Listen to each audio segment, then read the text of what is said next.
think if I'd start with looking at asking the listeners if they've heard this word, this freedom paradox. And we know freedom paradox is the freedom of life, of living in terms of complete freedom. And I think we can all agree in the last 6 months, that's been completely taken away from us. And like BIM, BIM hasn't just crept into our lives without warning. We've had it for over a decade now. Yet COVID-19 has been a complete disruptor beyond any proportion that we've been able to manage or deal with in such a short period of time. And yet, this impact of the virus, we've actually learned to live with it. We've been forced to live with it. And you either adapt or you die. Yet, in this tremendous growth of the digital built environment, it's created opportunities for companies to be able to engage on projects across these international frontiers.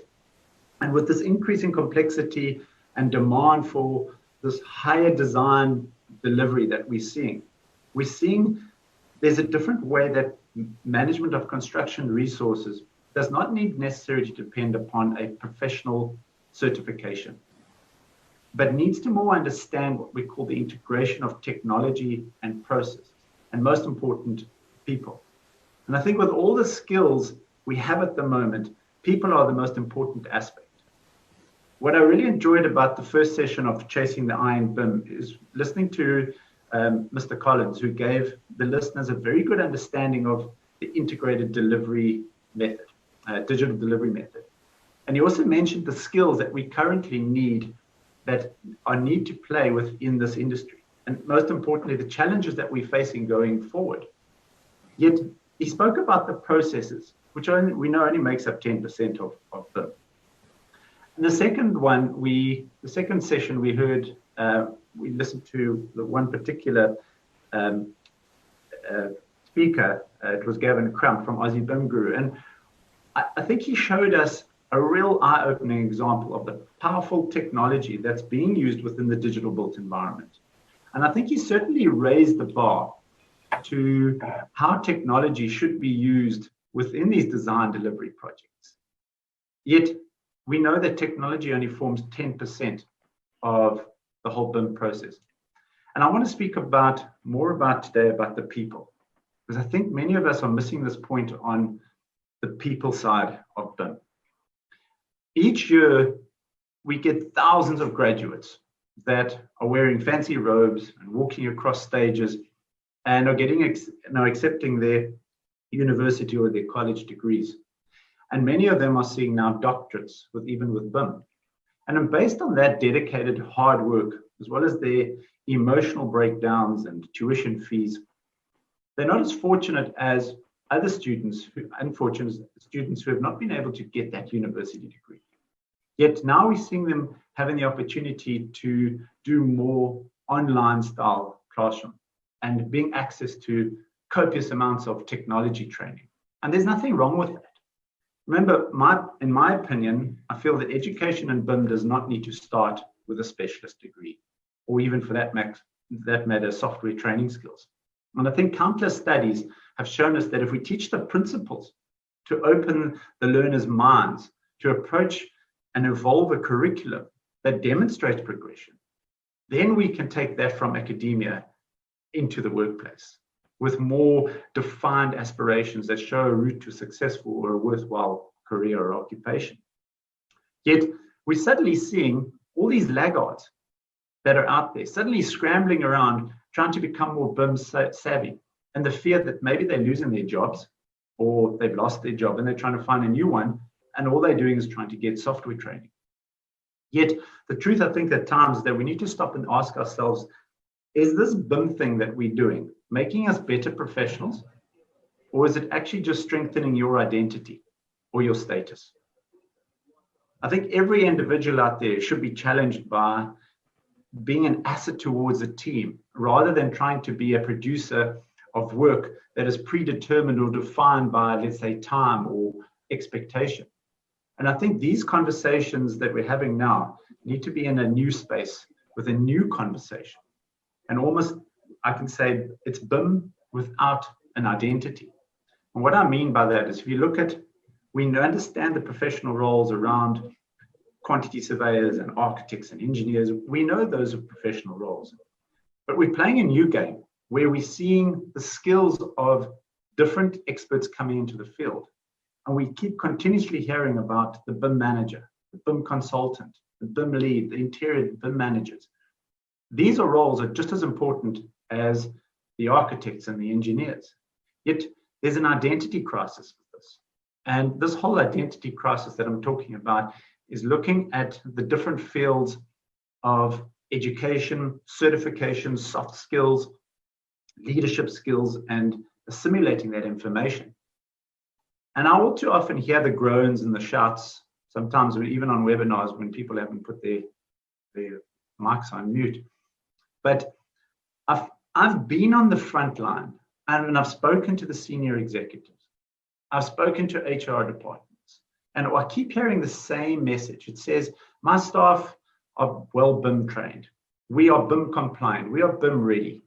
We've got all the CPD training. Yet most of those teams go back into what I call autopilot phase, or they go back to their classrooms where they assimilate just the information that's important to them.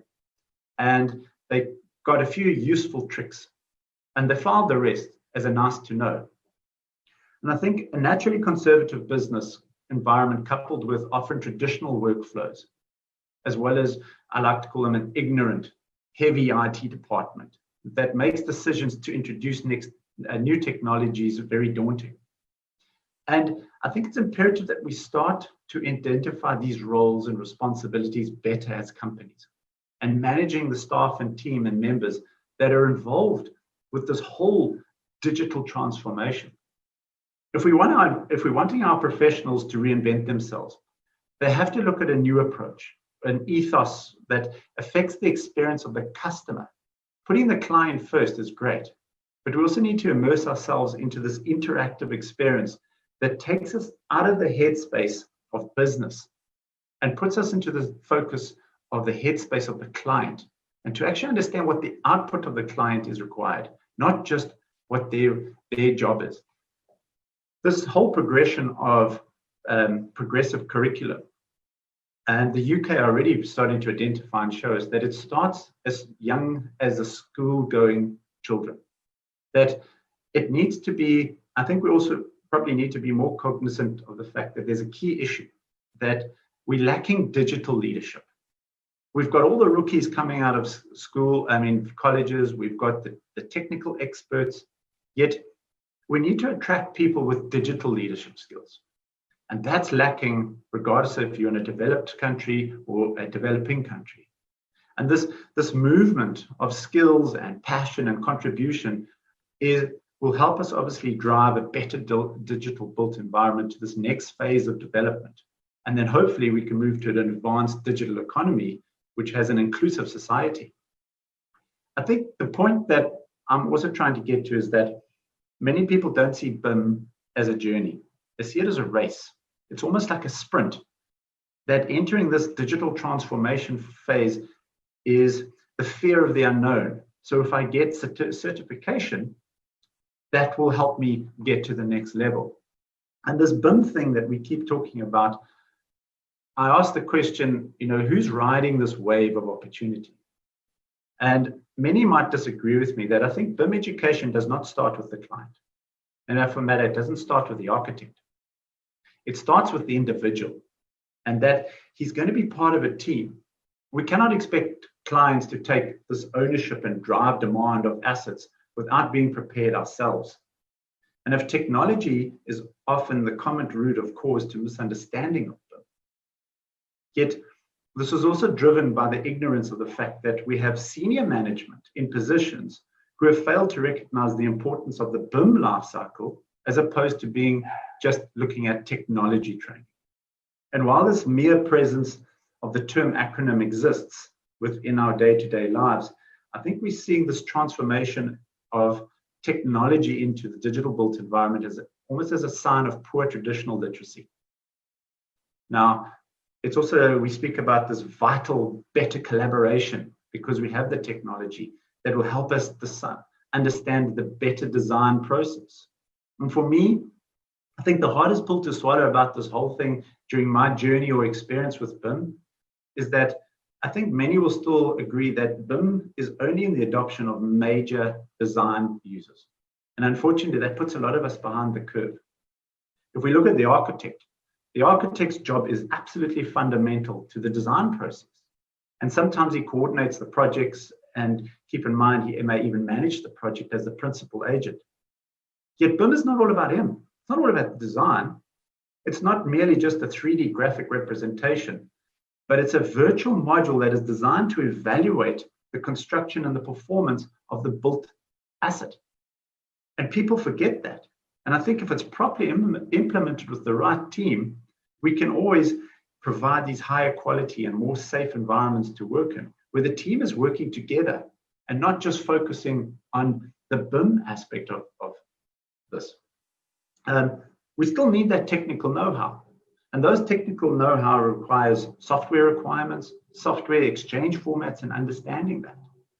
Yet what a lot of people don't understand in this industry is that it's critical to understand the other professionals, that what their software requirements are. And it's not just only about the basic digital skills and how information needs to be, or data needs to be transferred to other relevant professionals. With all this sort of insight, we can gain these critical skills to rather judge digital content and ensure that different team members protect themselves when using different software applications. And I think this is sometimes overlooked. I love this picture, if you can see it, where they say a picture tells 1,000 words. Teaching kids, I've always said, is, are we raising children or are we raising adults? And I'm a big fan of homeschooling. I think it's a fantastic idea. And I think for many, it's been a wake-up call in the last 6 months for many around the world. But teaching kids is far easier to motivate the children than it is an adult. And this crisis, I think, has taught a lot of parents in a very short period of time the importance of learning and how difficult it is. And we adopt the same process within professionals, that if you go back to the saying, teach me and I will forget, show me and I may remember, and involve me and I will learn. I'll give you a good example. There's a picture of my 2 kids. Love them to bits, and I'm going to share it with you. But get good intentions, wrong application. Now, we sit in an industry where, given the motivation and the opportunity, we're all striving with good intentions, but all too often we're doing so and applying the incorrect applications. And due to the lack of understanding and education. And the problem with this in our industry is that it often leaves a trail of untold sufferings and the aftermath that we have to go back and clean up. And these lessons are not being shared across the industry. And this changes the way we think about things. Giving someone an application doesn't mean they're going to use it correctly and they're going to use it in the wrong environment, as I like to show what's happened here. Fortunately, that's not permanent marker that you see. Yet, if we look at us as professionals, are we raising profiles or are we raising professionals? What I mean by this, it's great to have a great LinkedIn profile or an identity, but it requires more of a concerted, committed effort from everyone in the industry to concentrate not just on the technology application, but look at the insights, look at the entire understanding of that whole BIM lifecycle. And if we get that right, we can start focusing on the issues that we do face every day, which is persistent siloing across industries, failure of collaboration with suppliers, the traditional contractor methods that still exist across first world countries, the difficulties that recruitment agencies are having to find the right talented workforce. And then there's this insufficient knowledge and lessons learned that we're not passing on to the next generation to get it done. I've always gone by the word grit, because I think if you want an identity, you need grit. And this whole thing about grit is about stamina, passion, ceaseless energy. A lot of people say, I've got that passion because of what I have to go through on a day-to-day. Sometimes I feel like Mother Teresa. Yet, remember, working every day as hard as you can, learning along the way, and teaching others is just as important as showing your own identity. Talent makes you great, we know that. Yet getting these achievements and awards and self-recognitions and putting them on LinkedIn and showing your profile doesn't necessarily often let someone succeed beyond that point. Building a growth mindset is something we're missing. As I said earlier, children fail, but they don't see failure as a permanent position. When adults fail, we learn to be more resistant, and we don't take failure very well in our lives.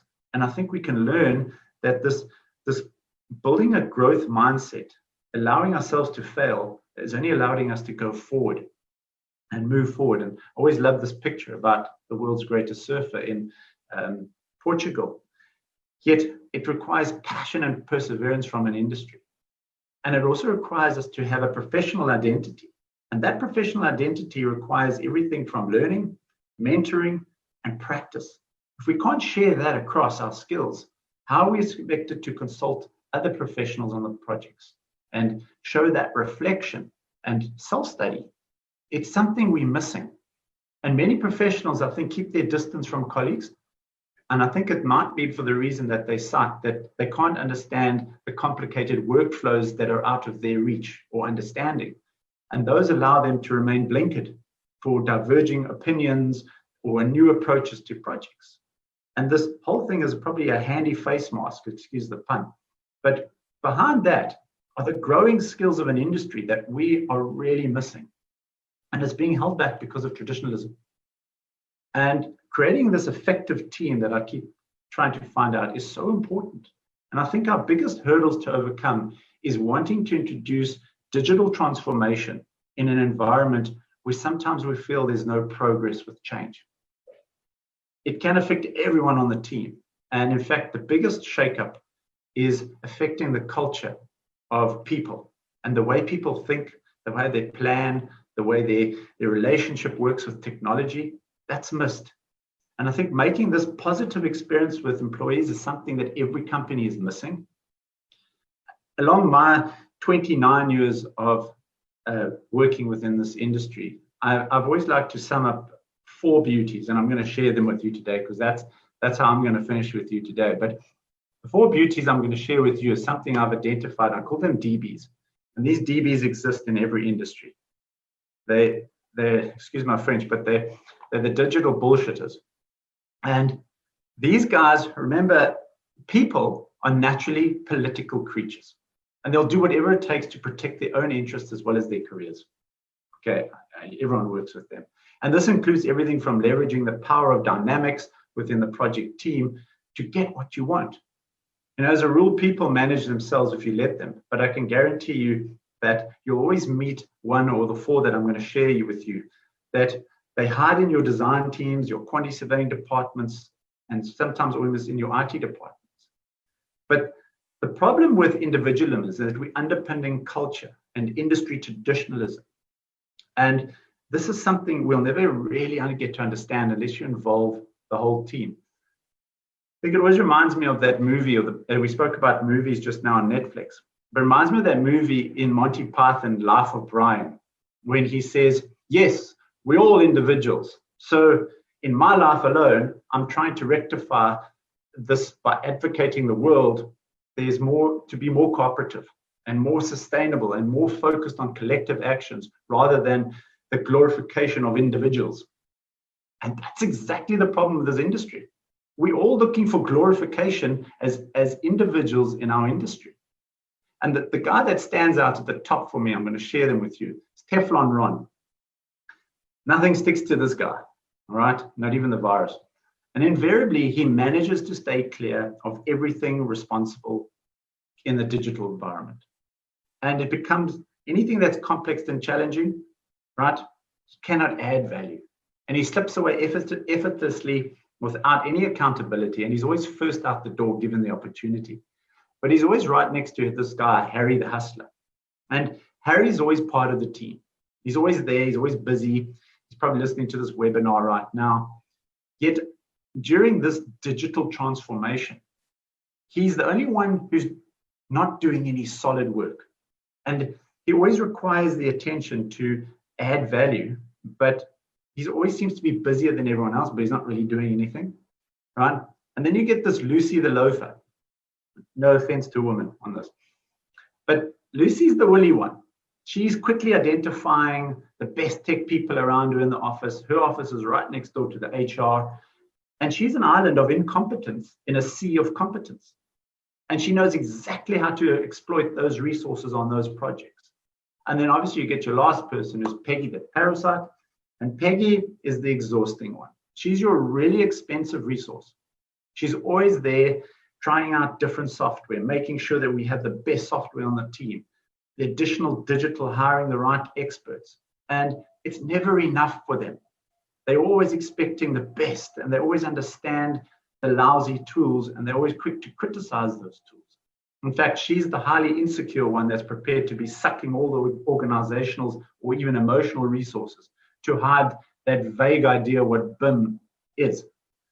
And I'm going to end there because I can go on with another 35 different beauties in this industry, the DBs as I call it.